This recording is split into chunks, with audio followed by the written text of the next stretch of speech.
Bom dia, gente, tudo bom? Bem-vindos mais uma vez a mais um episódio de Café Eu Vou. Esse é o nosso episódio 6. Pedimos desculpa pela semana passada que a gente não conseguiu se encontrar para gravar o podcast, mas nós estamos de volta aqui com o episódio 6, com um tema muito interessante que a gente conversa bastante sobre, que muitos amigos nossos também conversam sobre, que é como que você faz para mudar uma pessoa? Como você faz, tá? Bom dia. Então, né? Mudar alguém é algo que a gente não consegue, né? Eu vou contar uma historinha aqui em relação a isso. Imagina que você percebe que tem uma característica sua que você não gosta, né?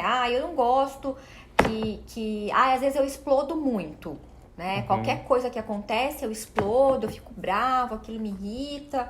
Só que aí você olha pra você mesmo e diz assim, eu queria tanto mudar isso. E aí você começa a se esforçar, vai lá, faz um dia controla, outro dia, né, controla. Aí de repente acontece uma situação e você perde o controle, explode de novo. Aí você pensa, né? Nossa, mas eu tô me esforçando tanto porque eu quero mudar. E ainda assim é tão difícil conseguir mudar. Imagina você mudar uma outra pessoa. Uma vez que muitas vezes a gente não consegue nos mudarmos, né? A gente não consegue muitas vezes fazer algo diferente. A gente tem que aplicar ali um esforço. Imagina uma outra pessoa, você querer mudar alguém e mais ainda, né? Antes de saber se esse alguém quer mudar ou se esse alguém entende, né, que tem algo que precisa mudar. Sim. Então, assim, via de regra, nós não vamos conseguir mudar outra pessoa. Se a gente conseguir mudar a nós mesmos, né, uma coisa que eu sempre falo, a gente já vai estar fazendo um excelente trabalho quando a gente consegue se mudar. Com certeza, né? E a Bíblia, ela fala bastante sobre um ponto que eu acho que tem super a ver com mudar alguém, que é a autorresponsabilidade. A gente tem que se perguntar também se aquela mudança que você quer na pessoa é simplesmente porque ela faz alguma coisa que você não gosta. Sim, exatamente. Né? Se o problema tá nela ou tá em você. Muitas vezes tá nos dois. Muitas vezes tá no relacionamento, né? E na falta de comunicação. Sim. Né? A Bíblia, ela fala bastante sobre ajudar outras pessoas, né? Mas ela fala também em Mateus 7 para você primeiro tirar a trava dos seus olhos, a trave, né? Não é trava, não. A trave dos seus olhos para depois querer tirar a trave de outra pessoa, né? Para depois querer ajudar a outra pessoa a enxergar algo que ela não consegue enxergar sozinha, né? Porque todos nós temos pontos cegos. Né? Igual quando você tá dirigindo no carro ali, você precisa de 3 espelhos. Se tivesse um quarto, ajudava também.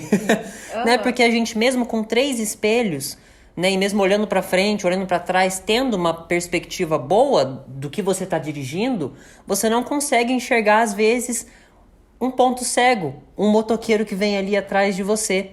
Na nossa vida é assim também. Nós não conseguimos enxergar todos os aspectos da nossa vida, né? Por isso que é importante conversar, a cura através da fala que a gente falou. Por isso é importante ter pessoas que podem apontar, né? Não apontar o dedo, né? Mas trazer essa falha, né, à luz e ajudar você a trabalhar nisso daí. Mas você tem que deixar as pessoas, né, conversarem com você. Você tem que primeiro tirar a trave do seu olho. Assim, né, mudar outra pessoa. Nós não conseguimos mudar ninguém. Mas até tem um versículo que diz assim, como ferro afia o ferro, o homem afia o seu irmão. Né? Então, nós podemos auxiliar as pessoas no processo de mudança. Né? A gente pode ser aquele ombro amigo, a gente pode, como você disse, né, quando a pessoa pergunta, né, porque sinceridade demais, muitas vezes acaba sendo uma falta de educação, né? E você dizer sem ser perguntado, muitas vezes pode ser invasivo. Com certeza. Porque a crítica, via de regra, ela vai sugerir que a outra pessoa tem um defeito. Então, quando eu chego pra você e digo assim, do nada, eu olho e falo, nossa, seu boné é muito estranho, muito feio. Né? Por mais que eu fale, agora né? já fiquei insegura. Falei, por que ela aponta pro boné? E aí, automaticamente, a outra pessoa, ela recebe aquilo como, nossa, eu tenho um defeito, né? Eu não Você sei fica escolher inseguro, bem. você fala, nossa, gente, será mesmo que tá? Você vai se olhar no espelho, é Aham. verdade? Então, às vezes a gente quer dar um toque em alguém para que aquela pessoa mude para melhor, mas a pessoa também não tá preparada para aquilo. Sim. E aí, ao invés de você aproximar a pessoa, você vai distanciar ela de você, né? E aquilo vai gerar ali uma marca de certa forma, né? Eu dei um exemplo muito simples, mas muitas vezes nas brigas as pessoas falam coisas duras umas para as outras, no intuito de que a outra pessoa mude. Mas a outra pessoa, ela não vai mudar porque você tá criticando ela, né? Ela pode até refletir, pensar sobre, mas num primeiro momento ela vai ficar com raiva, Sim. né? Então nós só mudamos quando de fato algo nos incomoda, Sim. né? Algo de certa forma tá nos prejudicando, nos causando mal. Fora isso, dificilmente a gente muda. Dificilmente, né? A Bíblia diz falar a verdade em amor. Aham. Né? Não em raiva pra apontar tudo que tá de errado com a pessoa. Não, é em amor, né? E realmente você não pode sair apontando o dedo pras pessoas sem que isso seja perguntado, né? Sem que você tenha um relacionamento com a pessoa. Sabe o que é legal, Matheus? É a gente gerar reflexão. Então, imagina, quando eu quero que alguém pense sobre algo que ela fez e que de repente me magoou, né? Então vamos supor que você tivesse colocado pra mim aqui alguma coisa de forma ríspida e eu não tivesse gostado e eu gostaria que você mudasse esse seu comportamento comigo, né? Então, ao invés de eu dizer assim pra você, isso aí eu uso muito como treino de habilidade social, né? Então, ao invés de dizer assim, sabe, naquele dia, Matheus, você foi grosseiro, você foi não sei o que lá. Toda vez que eu aponto pra alguém uma crítica, automaticamente essa pessoa levanta um muro, né? Porque se eu estou tendo uma ação direta, ela vai querer ter uma reação, né? E como ela foi criticada, ela vai querer se defender daquilo. E aí, da mesma forma que você a criticou, ela vai te criticar. Então, ao invés de eu querer que a outra pessoa mude apontando, eu vou dizer assim, sabe, Matheus, naquela ocasião eu me senti desrespeitada. Eu senti que a forma como você colocou pra mim me ofendeu de alguma forma. Aí Sim. eu trago, você falou de autorresponsabilidade. Eu trago a responsabilidade pra mim, das minhas emoções. E, Sim. de certa forma, eu tô colocando pra você um ponto pra você observar e aí você vai fazer a reflexão. Então, eu trouxe isso pra você como um sinal de mudança, mas é você que no final das contas vai decidir se vale a pena ou não mudar. Então, às vezes eu percebo, né, que em qualquer relacionamento as pessoas acabam não chegando num denominador comum por conta da inabilidade de comunicação. Sim. Né? Outro ponto que eu sempre trago é assim, né? A gente tá vendo, por exemplo, lá a iminente guerra entre a Rússia e a Ucrânia, por exemplo, né?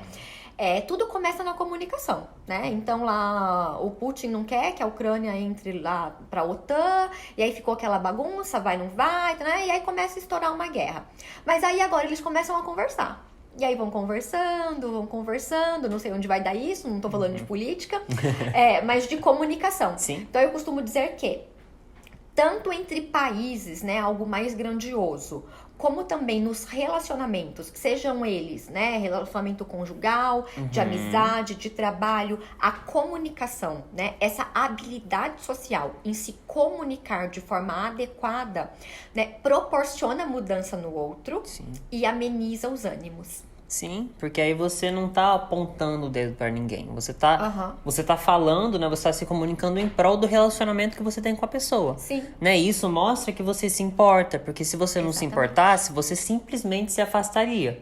Não tá bom pra mim, acabou. E o que você falou, eu me relaciono bastante com isso aí, porque eu faço assim, na minha família a gente zoa bastante, né? A gente faz bastante brincadeira, né? E você tem que saber com quem você pode brincar. Sim. Né? Tem pessoas que não gostam, né? Eu sou assim, eu já falo na lata, a Tati também é desse jeito, né? A gente se dá muito bem por causa disso, né? Mas tem certas pessoas que não gostam desse tipo de abordagem. Mais e a gente direta, tem que né? Exatamente, a gente tem que ser sensível a isso também, né? Concluindo, nós não podemos mudar ninguém, mas nós podemos viabilizar a mudança do outro, né, a partir da comunicação e da prática da autorresponsabilidade. Sim. E quando você fala assim, eu gosto de imaginar o seguinte exemplo, né? Sabe aquelas engrenagens que vão assim, rodando? Uma depende da outra e elas são ali síncronas, né? Vai direitinho.